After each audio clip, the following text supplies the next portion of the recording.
Welcome to Shop TV, the best. Oh yeah. So ayan guys, nakagala naman ang ating Doro the Explorer. So nagpunta kami ng SM para magpalamig. Sana all magpalamig. Pero saka sawi ang palad, maraming tao na ganoon din ang iniisip kundi magpalamig lang doon sa loob. Kaya naghanap kami ng makakain. Medyo nagugutom na ang aking munting prinsipe na walang ginawa kundi kumain ng kumain. Nakikita naman sa kanyang pangangatawan. So ayan, habang nag-scroll kami or nagwi-window shopping, naghahanap kami ng siyempre ng makakainan. Kahit saan pumunta kami, kahit saan ka po kahit saan dako po kami napunta, punong-puno ng taong gutom. Siyempre wala kasi mga trabaho yung iba. Iba day off. Yung iba naman wala lang, standby. Kaya yan tuloy, puno tuloy yung mall. Di tuloy makagala yung mga nagdi-day off. Yung galing sa trabahong 6 na araw, isang araw lang ang kanyang day off, puno pa yung mall. Ano ba yan? Kasi ang dami kasing taong ganyan. So, tuloy tayo. Kung nandito ka pa at nanonood sa aking video, huwag niyo po sanang kalimutang mag-follow, like at share ang video na ito, syempre. So, ayan na nga. Napunta kami sa Jollibee. Buti na lang mayroong bakante. So ayan, nag-order na kami dyan. Tapos habang hinihintay namin ang aming mga order, naggawa kami ng games. Kung sinong matapat pag tumunog ang device, syempre siya ang kukuha ng premyo, ng order. So ayan, magulang talaga itong batang ere. Habang hinahagis ko sa kanyang pabalik, bilis ng balik. Ayaw yatang magpatalo. Ayan, pag tumbapat sa'yo, ikaw ang kukuha ng order. Challenge, syempre.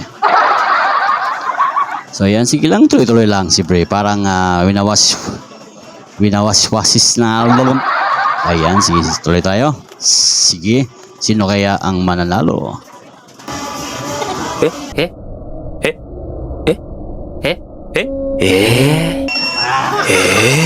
Nga, talo. So ayan, siyempre nanalo siya ang kumuha ng order. So ayan, maglafang na tayo.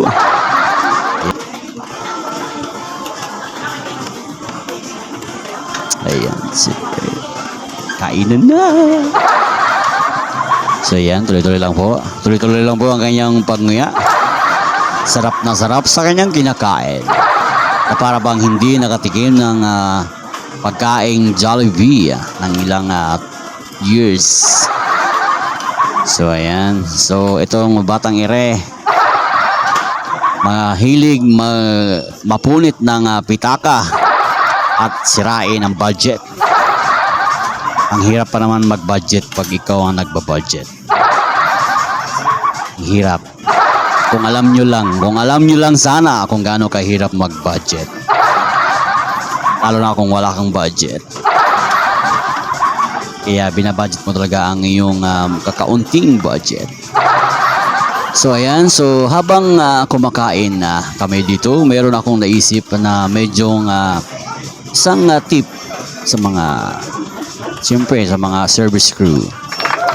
Ayan, kung sino mang crew ang makaligpit ng aming pinagkainan, meron kaming konting tip para sa inyo. Para sa iyo, syempre. Sana makatulong ito sa mga kapos or naghihintay ng sahod kung kailan sasahod or syempre, maliit lang ito ng bagay pero malaking tulong po ito sa kanyo. Siyempre, siguro kung kulang po ang inyong pamasahe, pwede nyo po ito ipuno.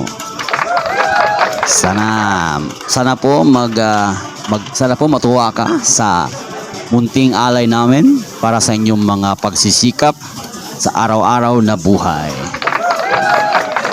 Kaya wag mawala ng pag-asa habang bata pa may pag-asa. So ayan, so malapit ako yung matapos. So kaya nagbigay kami ng tip sa liligpit ng aming kinainan. So kaya sana all. Ayan, kung sino ka man kuya na ligpit ng aming kinainan, sana mapasaya ka namin sa munting bagay na ere. Sana makatulong ito sa iyo. Kaya saludo po ako sa iyong pagbabanat ng buto araw-araw. Kaya laban lang sa buhay. Kasi ang buhay ay parang life. Ano raw? So ayan, ang tagal naman kumain ng batang ire. Nangawit rin ako sa kaking pagdadabing. So ayan, so ito na nga. 20 muna ang aking binigay kasi wala akong barya. Wala rin akong siyempre papel. Sana maganda. So ayan. Ang bagal kasi kumain ng batang ire kaya tinulungan ko na para matapos na agad. Diba? Sarap na sarap. Parang hindi kumain ng isang taon. So ito na nga yung tip namin ng 20. So lagyan mo namin ulit ng 10 pesos para maging 30 lahat ang kanyang tip na tatanggapin. Kaya sana kung makita mo itong video na ito, kuya, message mo lang kami at mayroon pa yan kasama. So ito na nga yung tip namin binigay, 20 coin.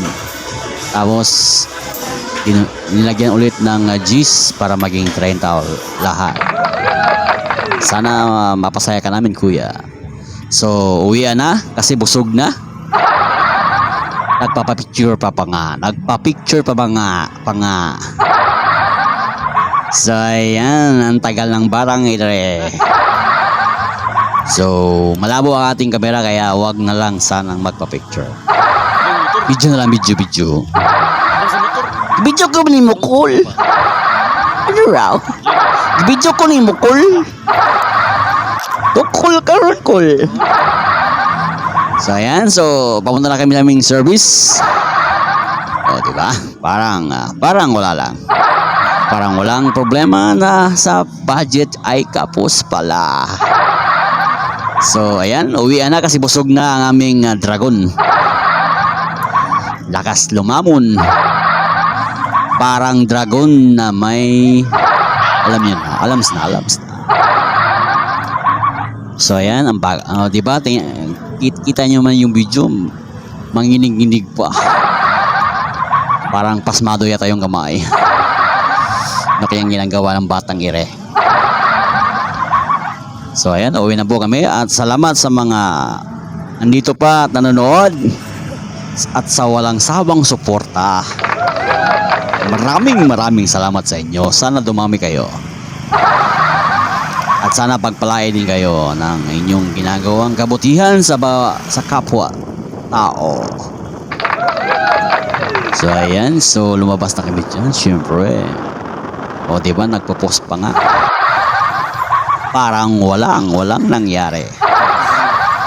So ayan, so nakikita nyo naman ang kagandahan dito sa Cebu. Matatayog ang mga building or establishment dito. So ayan, so papakita namin yung kagandahan paggabi. Kung nagtataka kayo kung bakit hindi traffic, kasi linggo yan, Sunday po yan. So wala pong ganong mga sasakyan kasi nagmuni-muni sa mga kabilang dako ng parte ng mundo. So ayan, papunta namin gabi dyan sa may Puente Osmeñan Circle. Kung mahilig kayong mag-jogging, pwede kayong mag-jogging dyan kahit gabi. Walang mangyayari sa inyo dyan kasi meron yung mga pulis na nakabantay. 24 alerto. So ayan, di ba? Ang ganda mag-jogging dyan. Maganda pag magpapawis, lalo na pag gabi. Lalo na paramihan yung kinakain. So pwede kayong magpapawis dyan, mag-jogging-jogging kayo dyan. Balay nyo, meron kayong matagpong soulmate. Huwag lang hold upper. So ayan, so kaya pala mabagal ang aming takbo dito kasi kaya pala traffic kasi meron palang aksidente nangyari. Nagbangga po ang mga auto at saka taxi.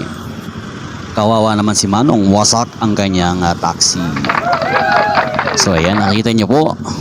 O diba, kaya pala ang bagal ang traffic kasi bangga pala, may banggaan pala. So ayan. O diba, kita nyo?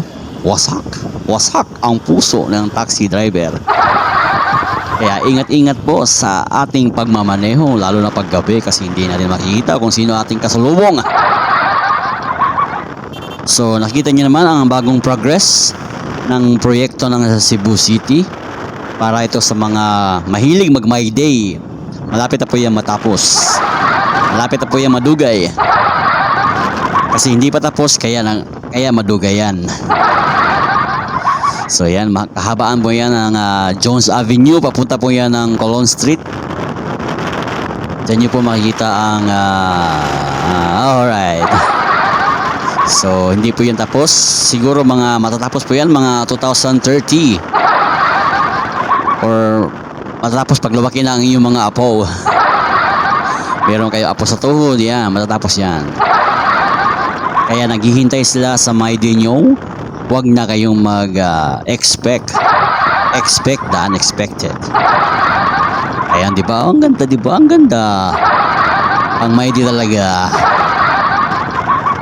So ayan, so kung nandito ka pa nanonood sa aking vlog, maraming salamat sa inyong lahat.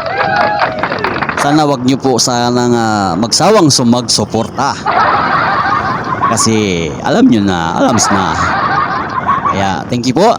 Maraming salamat sa hanggang sa uulitin. Dito lang po ako. Always remember, kung walang blowage, wala kang power. Kaya, sige, bye! Alright.